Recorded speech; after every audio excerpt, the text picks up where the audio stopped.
হইয়া সনম একটা ভূতর নাম, একটা দেবতার নাম। এই দেবতারে ডাকতে আছে একদিন, 2 দিন, 3 দিন, 60 দিন, 5 দিন। ওটা করতে করতে ডাকতে ডাকতে হয়তো 70 বছর হয়ে গেছে সে এই সনমরা ডাকে, কিন্তু এই সনমে বা এই দেবতায় একটা জবাব দেন না। দুস্থ হলার বুজুর্গ হল এইভাবে 70 বছর সনম হইতে হইতে হইতে হইতে হঠাৎ করে একদিন 70 বছর পরে তার মুখ দিয়ে বাড়ে গেছে সামাদ শব্দ বাড়ে গেছে। সুবহানাল্লাহ। অর্থাৎ সামাদ শব্দ আল্লাহর সিফতি নাম। কুল হুয়াল্লাহু আহাদ আল্লাহুস সামাদ, আল্লাহ সিফতি নাম। আল্লাহ হইতে আমার সিফতি 99 নাম আছে। হোক সুবহানাল্লাহ। এই সিফতি 99 নামের মধ্যে থেকে একটা নাম হইল সামাদ।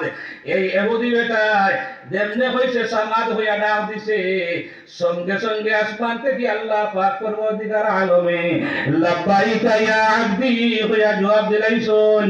সুবহানাল্লাহ। ফেরেশতা হলে বলে আল্লাহ ও রব্বুল আলামিন, আমরা কিচ্ছু বুঝলাম না।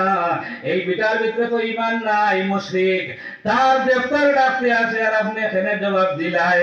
আল্লাহ পাক পরওয়ারদিগার আলমে হইল আমার ফেরেশতা, আমি 70 বছর থেকে বাসাইয়ার কখন জানি আমার বন্দায় আমি আল্লাহ ডাক দেই, আর সঙ্গে সঙ্গে আমি তার ডাকের মধ্যে জবাব দেই। সুবহানাল্লাহ।